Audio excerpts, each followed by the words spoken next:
Aleluya, gloria al Señor. Una vez más, cordial bienvenida a todos los hermanos. Bienvenidos a esta jornada de oración que lleva por lema orando para que Dios transforme las vidas. Y esta semana vamos a estar tratando un tema que lleva por título Velos que impiden conocer a Dios. Velos que impiden conocer a Dios. Y para iniciar vamos a leer en 2 de Corintios 4 del verso 3 al verso 4 en la versión de Dios habla hoy. Dice así la palabra del Señor: y si el evangelio que anunciamos está como cubierto por un velo, lo está solamente para los que se pierden, pues como ellos no creen, el Dios de este mundo los ha hecho ciegos de entendimiento, para que no vean la brillante luz del evangelio del Cristo glorioso, imagen viva de Dios. Este verso, hermano, de la palabra del Señor nos está enseñando acerca de la condición de algunas personas frente a las cosas espirituales, más específicamente frente al evangelio, frente a la salvación que Dios nos ofrece por medio de la obra de Cristo en la cruz. Y está diciendo el pasaje que para algunas personas las verdades espirituales, el conocer a Dios, es algo como cubierto por un velo. En el Nuevo Testamento hay dos palabras griegas que se usan para hablar de velo. Una significa cortina y se refiere al velo que había en el antiguo templo, el que Cristo derribó cuando murió en la cruz del Calvario. Y la otra palabra se usa para referirse a una tela que se usaba sobre la cabeza para cubrir la cara. La palabra griega calumma, que significa cubierta, era algo que la persona ponía para cubrir su rostro. En la escritura se hace referencia a esto y dice que Moisés lo usó cuando descendió del monte porque su rostro resplandecía tanto que tuvo que ponerse una cubierta, porque el brillo de él, era muy fuerte a la vista del pueblo de Israel. Ahora, a este segundo tipo de velo es el que se refiere este pasaje. A un velo, hermano, que cubre la vista de la persona, la mirada de la persona.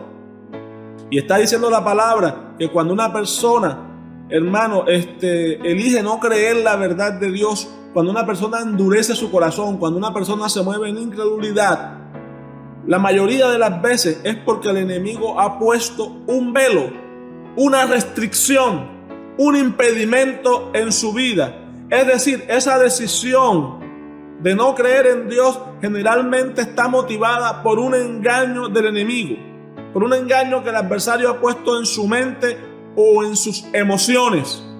Y ese engaño, hermano, hace que la persona, a pesar de su inteligencia, a pesar de su preparación académica, a pesar incluso de sus tradiciones religiosas, a pesar de su deseo de hacer buenas cosas en esta sociedad, no pueda comprender su condición espiritual, no pueda comprender su necesidad de Dios y pierda la oportunidad que Dios le brinda a través de Cristo Jesús.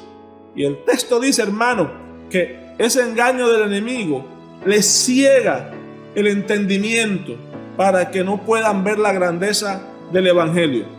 Ahora, nuestro deber como creyentes, el deber que nos convoca durante esta semana, nuestro deber como iglesia es orar, porque gracias a Dios, hermano, la escritura dice que el velo, que el engaño del enemigo, que lo que endurece el corazón, que lo que produce incredulidad puede ser removido.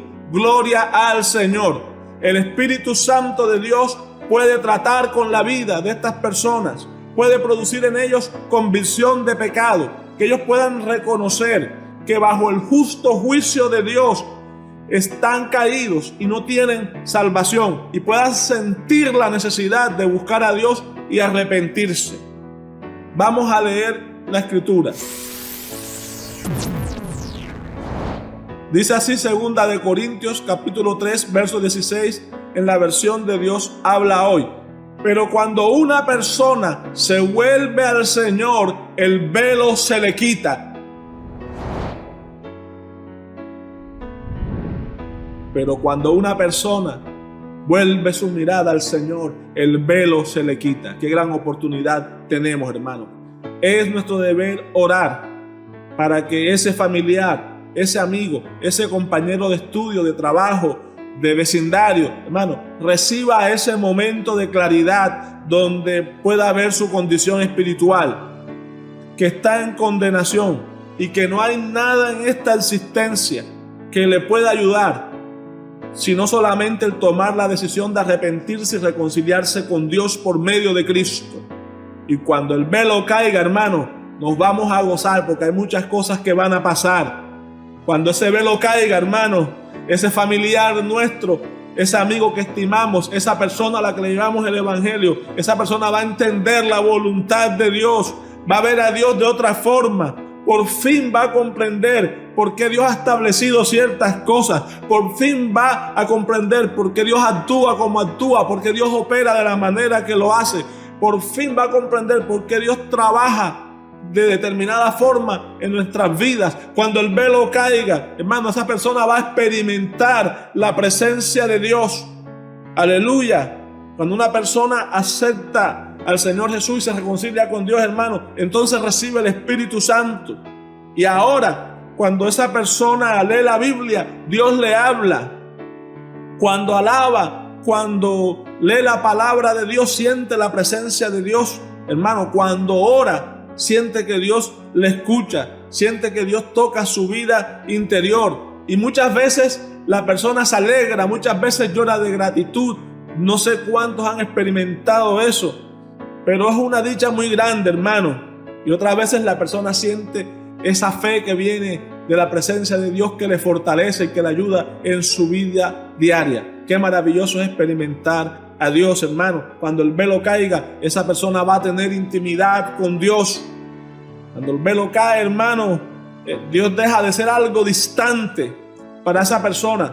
Ahora las cosas mínimas de su vida, en todo lo que hace, allí está en la intimidad de su corazón, hablando con Dios. Cada detalle, cada asunto del día lo habla en su interior con Dios.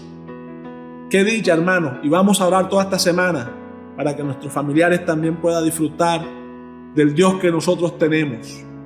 No hay alegría más grande en esta vida, no hay llenura más plena, sino tener al Dios bueno en nuestros corazones. Así que vamos a orar para que el velo sea quitado y las vidas sean transformadas.